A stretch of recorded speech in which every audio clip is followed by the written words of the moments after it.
At tuwing Lunes, kasama ko, syempre, si ADG Jonathan Malaya ng National Security Council. Hello, Nina. Very Nice to see busy. you. Very busy with all the issues. Should we ask him about the rebels or should we ask him about the West Philippine Sea? Okay, but here's good news no, for today. Yeah. Kasi our program also tackles yung mga balita na gusto po natin ipaalam sa ating mga kababayan. We're so happy to have with us the DOTR. No? Sir, meron pala kayong programa tungkol dito sa PUV Modernization Program kung saan may mga alternatibong pwedeng gawin yung ating mga tsuper na natatakot kasi mawalan ng trabaho dahil sa modernization program na ito. So, if you could highlight, as we mentioned in our program, two things. No? Can you invite our mga nanonood po ngayon, mga jeepney driver, mga iba pang, kahit tricycle driver, Ay, lahat yan. Lahat po, no? Lahat ng apektado. Ganito yun, no?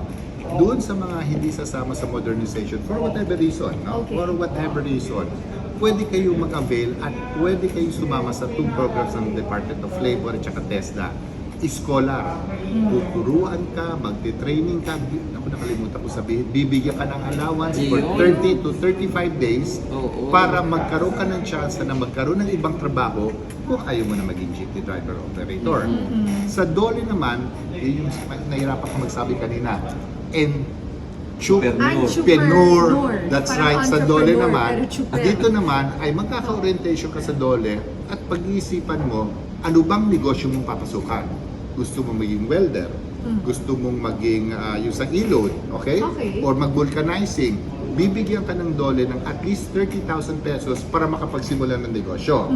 So, there are two, dalawa na, DOLE at TESDA. Ito yung maganda. May training pa sa TESDA. Kaya sinabi namin na gumaganda ang programa, pwede mo na ngayon i-avail yung dalawa. Dati, it was a choice between DOLE program or TESDA. Ngayon, nag-decide ang government, pwede mong i-avail yung dalawa. At hanggang dependence na ngayon ng co-op members, either drivers or operators. So basically, ito yung message ng gobyerno na hindi ka namin iiwanan kung ayaw mo na maging driver. We will give you this support, this program para lalong tuloy-tuloy yung hanap buhay mo. Pag ayaw mo na magmaneho. Saan po sila pwedeng mag-register so that they can apply for these programs? And when does this start? Kailan po pwedeng mag-umpisa? Alam mo Ninya, dito ka mabibigla. Nag-umpisa 2-3 taon na to nagsimula. Ganun? Pero naiintindihan ko, naiintindihan ko siguro may pagkukulang din kami. Kaya itutuloy namin yung information campaign. Pumunta ka lang sa Facebook ng DOLE. TESDA.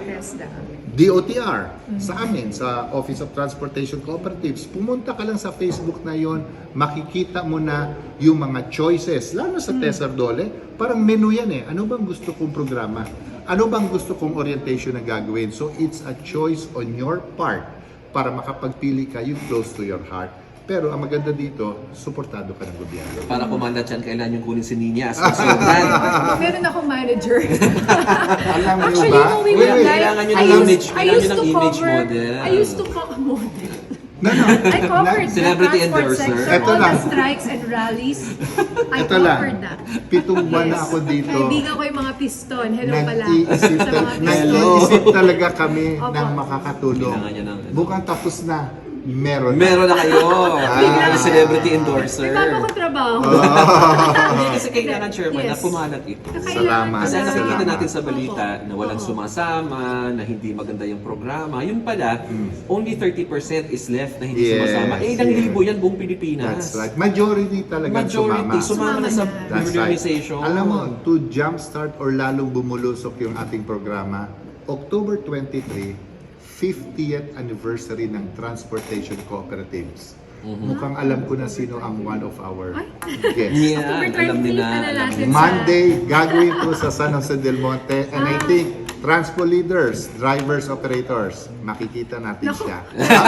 Pinumit na. Weekday pa ba? Mabilis si Chairman? Ang bilis Monday, ni Chairman. Monday yun, Monday. Ayan. Well, good luck to your program. Thank Sana you. maka-interview rin po kami ng mga dating super na kinuha tong programa na to. Yes. And we want to see where they are now. Yes. That's a we good will. story The also proof for of those who are concept yun. watching. Tama. Proof of concept. Tama Yes, yan. yes, Tama mga yung media ADG. po ngayon, Tama. lagan na po mga reporter, kailangan namin ng case study, kailangan namin ng yes, example to jumpstart the story. So, that would be a good start. Yes. you will be a good help sa venue na ilalabas yung information. And we'll make sure magbibigay kayo sa inyo ng mga detalye and persons. Oh, yeah. That's I right. would like to. Yeah, and we will feature it sa Saludo. Meron po kaming segment dito. Okay. Ng mga ganyan po. That's Yeah. nice. That's nice. That's People, nice. different That's people, nice. yeah. That's Thank right. you, sir. Salamat sa iyo and Yeah. it's a good day for the transportation sectors dahil sa dalawang ito. Ha? Kumusta naman ang mangingisda natin?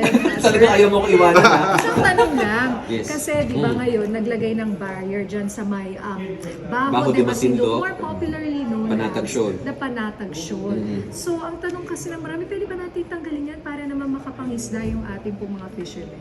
Yes, we are well within our rights na tanggalin yung yun. Kasi nga, kaya linagay yun doon para hindi makapasok yung ating mga mangingisdang kababayan at mangisda doon sa loob. Kasi nandun talaga sa shoal yung pinakamadaming isda. Yeah. So, kung magkakaroon ng desisyon ng ating pamahalaan, we are well within our rights to do so. And right now, may mga tulong naman po tayo binibigay sa mga mangingisda, no? Yes. Sir, na Yes. gustong mangisda sa mga lugar na yan. Opo, kahit interviewin niyo yung mga taga-Sambales, no? Kitang-kita sa mga videos na ilalabas namin over the weekend. Yeah. Meron tayong malaking BFAR vessel na pupunta doon, puno ng gasolina, puno ng mga pagkain, puno ng ibang mga suporta.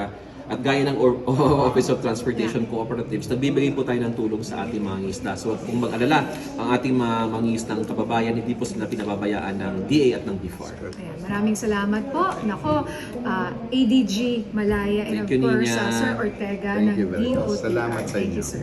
Okay.